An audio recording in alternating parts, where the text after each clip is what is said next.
importants du président Macron depuis un an, depuis son élection. Le dernier, mais ça c'est notre ami de l'ambassade, nos amis de l'ambassade, dans cette salle avec vous, avec vos collègues.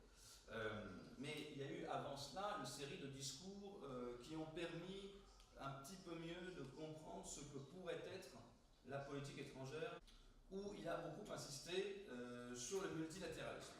Donc là, c'est très clair que Emmanuel Macron veut régler les grandes questions internationales.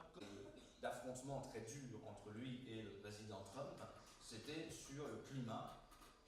La France défendait l'accord. Merci à vous d'être là et je suis très heureux, c'est la première fois que je viens au Kosovo, grâce à votre invitation et à l'invitation de l'ambassade. Donc on m'a demandé de vous parler cet après-midi. Alors je me présente en quelques... on va recommencer. Voilà. Je me présente en... Ah non, ça continue. Je recule peut-être. Voilà. En quelques mots, donc je suis professeur d'université. Ah, attendez, on va attendre. Ça va? Non. On va régler le... Voilà, ça... Non, c'est un petit peu mieux? Un petit peu mieux, oui. Voilà, donc la Russie remonte un petit peu dans les relations internationales parce que ça arrête la puissance américaine. Et puis à droite, c'est plutôt une autre Russie que l'on voit, c'est la Russie orthodoxe, c'est la Sainte Russie, c'est la Russie religieuse, ce qui est aussi assez important dans une partie de l'électorat de droite catholique en France. Bon. Donc relation difficile avec la Russie. Relation difficile également avec le monde arabe. Relation complexe, difficile, je ne sais pas, mais compliquée. Compliqué parce que, à la fois, la France est une ancienne puissance coloniale qui a colonisé notamment l'Afrique du Nord, et en même temps, c'est la France du général de Gaulle qui a eu une politique très favorable aux pays arabes. Donc nous avons là aussi une relation compliquée.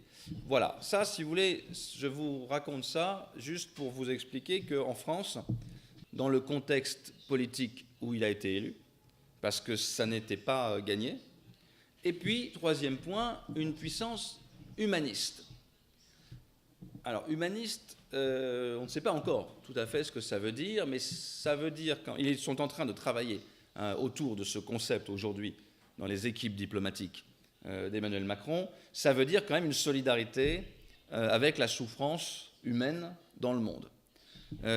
Ils sont en train de beaucoup réfléchir à cette question, à quel dossier on peut... Bon, la France, par exemple, a pris une position forte quand on s'est aperçu qu'il y avait encore de l'esclavage et du trafic d'êtres humains en Libye. La cause des femmes dans le monde est un sujet qui est assez fort dans la politique étrangère d'Emmanuel Macron, pas seulement d'ailleurs dans la politique étrangère. Il a un gouvernement à parité hommes-femmes, et il y a beaucoup plus de femmes maintenant à l'Assemblée nationale après sa victoire aux élections législatives internationales. C'est vrai que la France a une position compliquée. Or, comme vous le savez, en ce moment, depuis quelques années, la religion est un sujet important des relations internationales. Et il y a une question sur le rapport à l'islam en Europe. Il y a une question sur le rapport à la pratique religieuse. Et de ce point de vue-là, je dois dire que le problème peut-être de la France en politique étrangère, c'est qu'elle n'est comprise par aucun de ses partenaires. Parce que le monde musulman, par exemple, ne comprend